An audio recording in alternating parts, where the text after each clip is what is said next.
All right, guys, in today's video, I've got my friend Miguel here. He is visiting from the Philippines, and we're going to talk about is the Philippines really a good place to live as an expat with a disability? Yes or no? Stick around for today's video. Southeast Asia calling me instead. Bangkok nights and Bali shores. Sick of dreaming, want something more. Pack your bags, don't hesitate. Gio, let's go before it's too late. Time keeps slipping. Come back in, and then you get another 3 years as a tourist. Yes. Yeah, and yeah.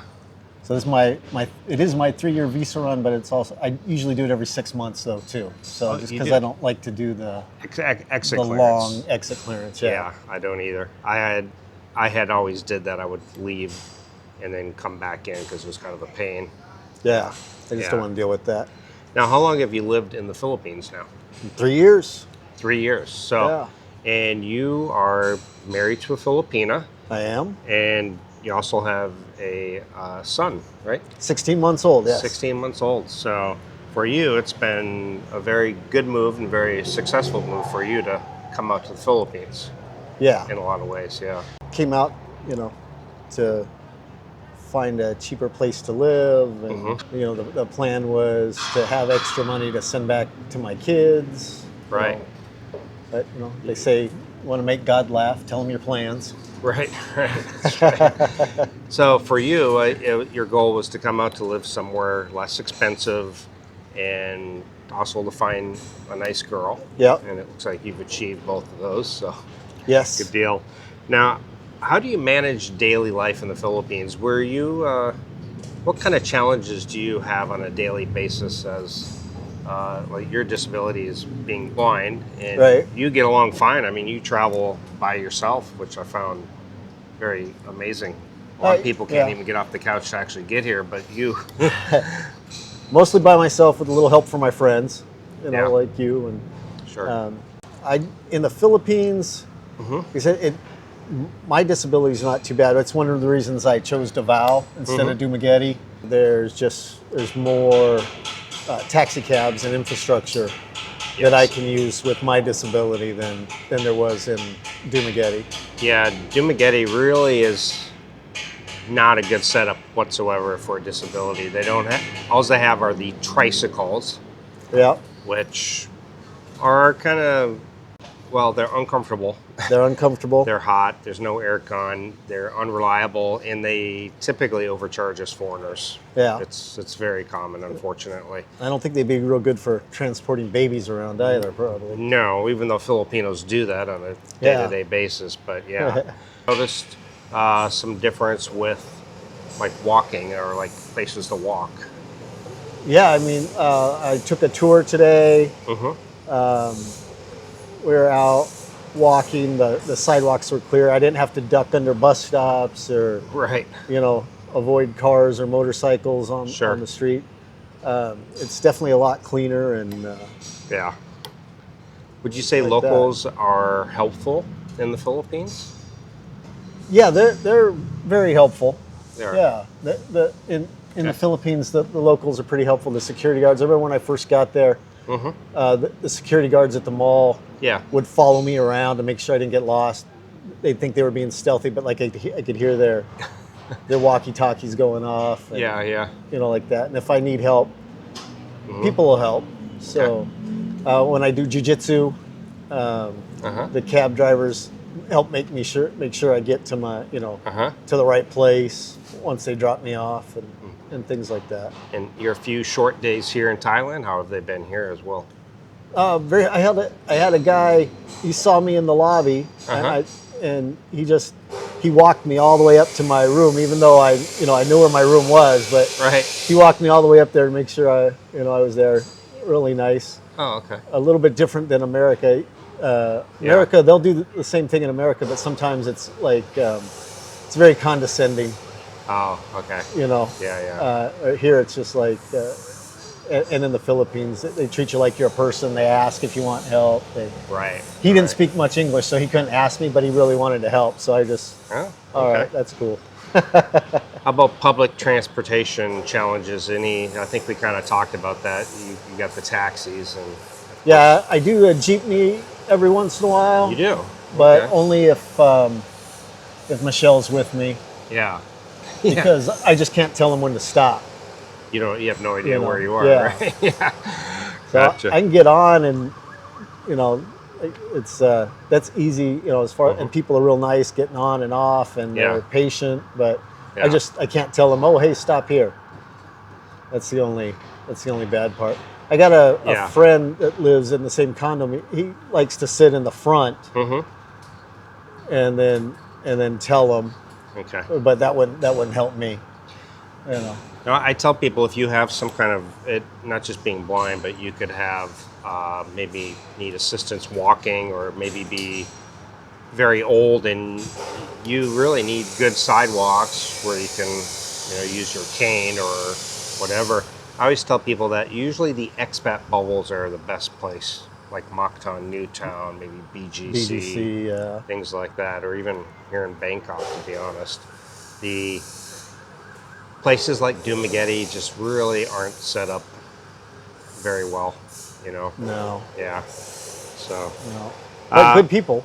Yeah, I like the good people. Just it's just not set up. So grocery shopping's going to restaurants, going to malls. That's pretty easy. Pretty easy. And with Grab, I can order a lot of my groceries. Right. And and they do that here too. They just bring it right to the door. But the wife doesn't like to do that because sometimes they pick out stuff that she wouldn't pick out. Now, we talked about noise level from the Philippines to here. Now, of course, ironically, when we talk about this, there's we got the construction. Got a little construction going on in the background. But have you noticed a difference in noise? Oh, yeah. From Thailand to here?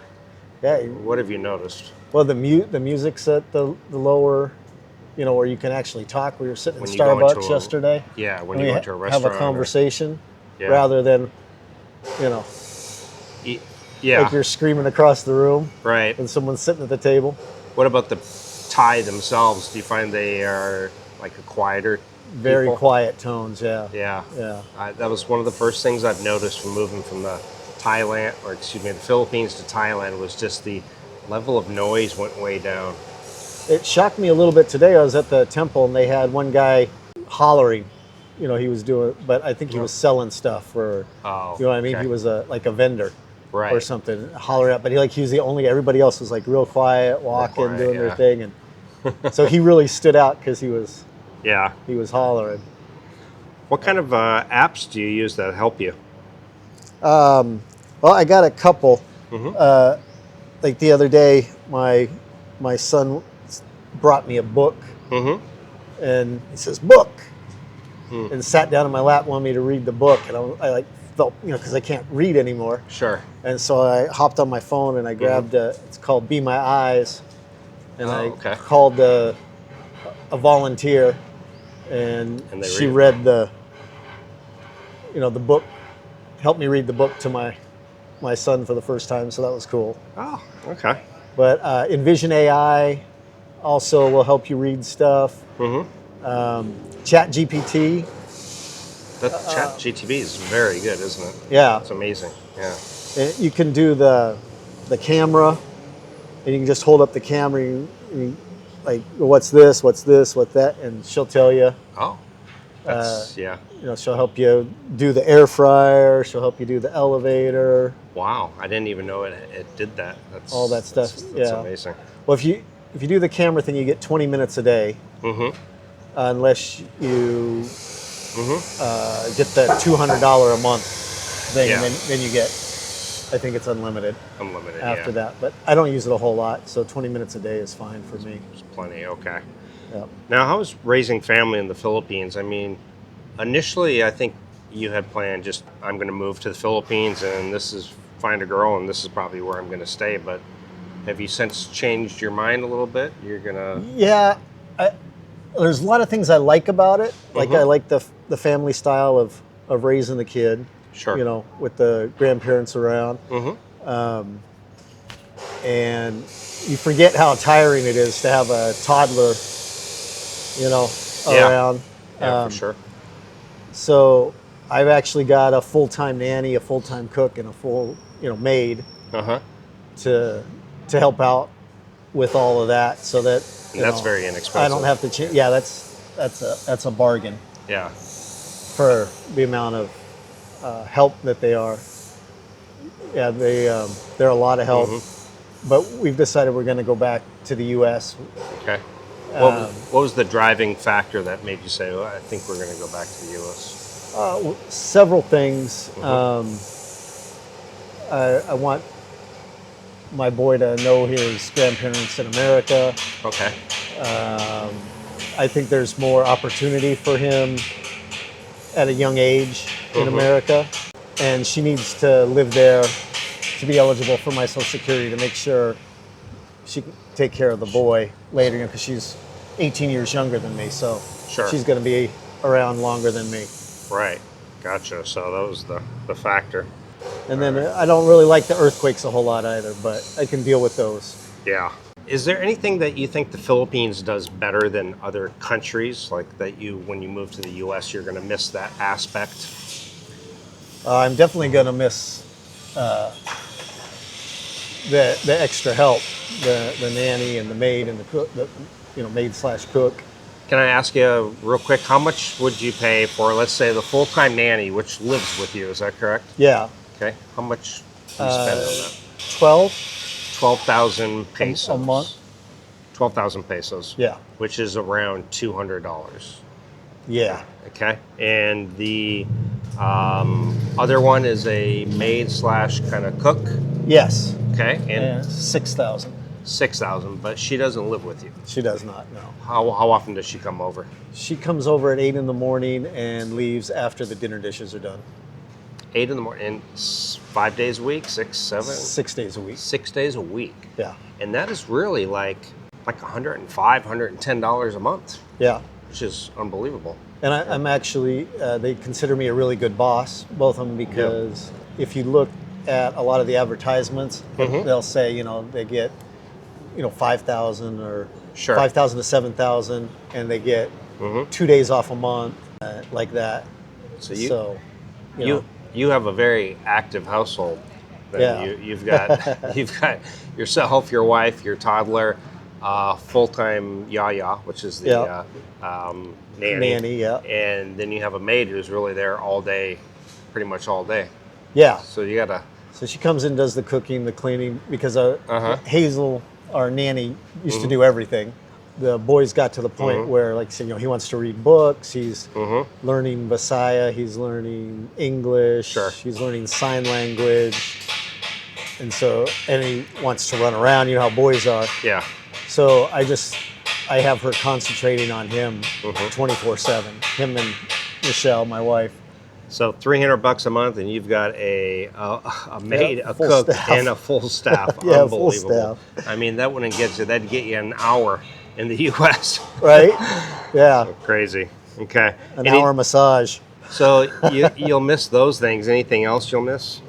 Affordability. The massages. Massages are great. You get a 2-hour massage for less than $20. Too bad you didn't have time to do that in Thailand, because I've heard they were nice here too. Yeah. Better.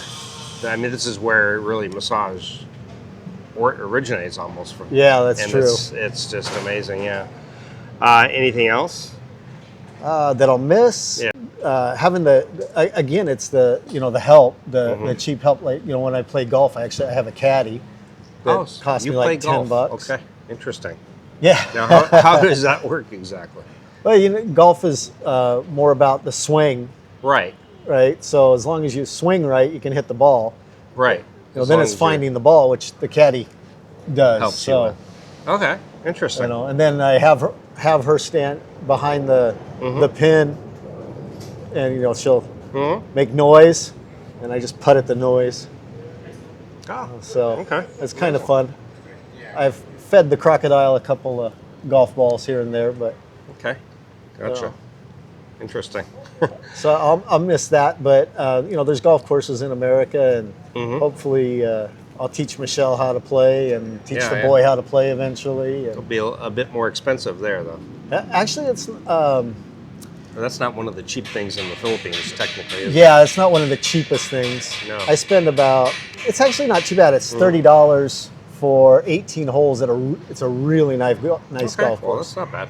Yeah, that's not too bad. Then $10 for the caddy. Okay. It's actually more expensive for the cab rides back and forth than the actual golf day. So, or they are about equal. So I guess we'll kind of wrap things up by saying kind of some of the challenges for if you're blind or even have just a disability. You would say would be like number one, sidewalks. Yeah, I think it'd be worse for wheelchairs. Wheelchairs, being in a wheelchair would be even worse, I think. Yeah, absolutely. Yeah. Everything else, like being blind or like you have the sight. You can hire a sighted guide. You can hire a driver. My friend Doug used to pay a driver. You know, and I think he paid him a little bit too much. Right, and he would just take them all over. And he would just take him all over the place. Yeah, it's just cheaper to go with the taxis.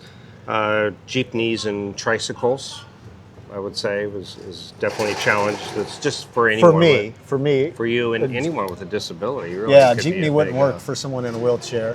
Or to get into a tricycle, forget it. Or a tricycle, you couldn't even live in. You'd have to get your own transportation or your own driver. Yeah, I think there's a guy. He's on YouTube. Right. I think he's in Manila. Yeah, like in BGC, like you said. Traffic. I mean, just being able to cross the street. There's really no. Oh, you take your life in your hands. Yeah, I mean, there's no stoplights really in most towns. I think there's 3 in Davao. Right, and they're not really set up for someone with the clicking, or the beeping or whatever. No, they don't have any of the beeping. Yeah, you have to totally go on traffic sounds. And I'm assuming, in fact, the majority of buildings probably are not accessible unless it's like a mall or maybe a condo and newer, modern type infrastructure. Yeah, I haven't found anywhere that's accessible. I think I found one elevator with Braille. Oh, and that was the hospital where my baby was born. Okay. It had Braille, but it doesn't speak to you. Like the elevators here will speak to you, tell you what floor you're on. Yeah. But in the Philippines, no? No. Oh, yeah, here that's a thing. They talk to you, so. Yeah. I suppose bureaucracy is always an issue for anybody. Yeah. All right. Definitely. So what would be your honest recommendation? If you were telling someone to come out, would you recommend the Philippines, or would you actually tell them? Oh, man. Not just being blind, but maybe for any kind of disability. Well, for any kind of disability, I'd definitely go Thailand or Malaysia. You've been to Malaysia, right? Yeah. And Malaysia's very nicely set up. Very nice setup. Yeah. Those would be two.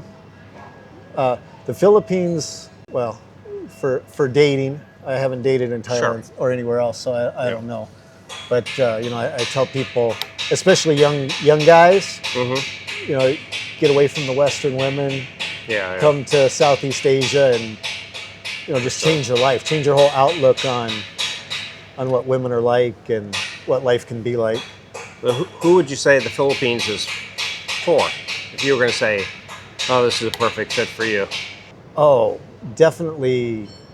Guys over 60 that are looking for a redo in life, or a second start in life. Second start, yeah. Which you can probably do here, but I heard that the Philippines is probably a little easier on the dating.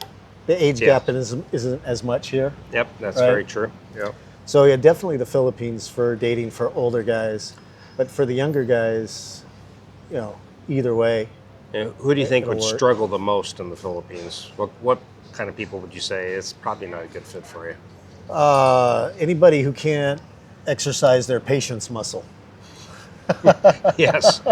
Yeah, I always tell people that. If you got to have things exactly a certain way. Yeah. And you're not tolerant. Right. At all. Like we were in a travel agency the other day. Really, they're really nice. They're helping me.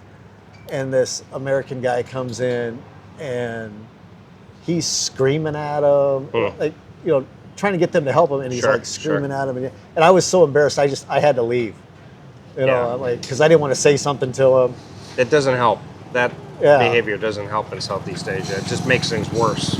Actually. Yeah. And so then when I came back, I apologized for my American people. That was Yes. it's terrible. So yeah, if you can't just like kind of roll with it, you definitely don't want to go to the Philippines. Gotcha. And so your plan is to be back in the U.S. within what, a few years, or?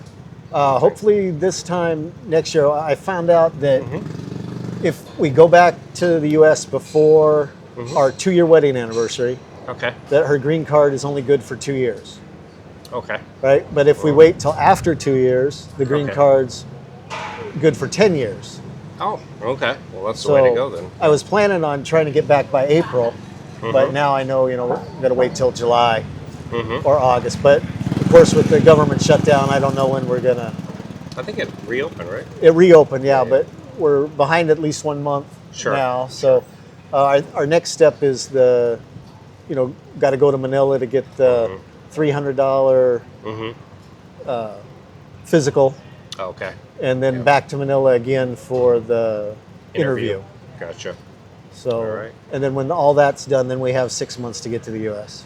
Okay. Well, there we have it, guys. I appreciate you coming on. And listen, if Miguel can come out to the Philippines, meet a great woman, get married, have a kid, then you certainly can. Don't forget to like and subscribe. Don't forget to like, share, and subscribe. Hit the bell notification. And I will see everyone in the next video. Ciao. Pack your bags, don't hesitate. Gio, let's go before it's too late. Time keeps slipping away from us. Keep living like this.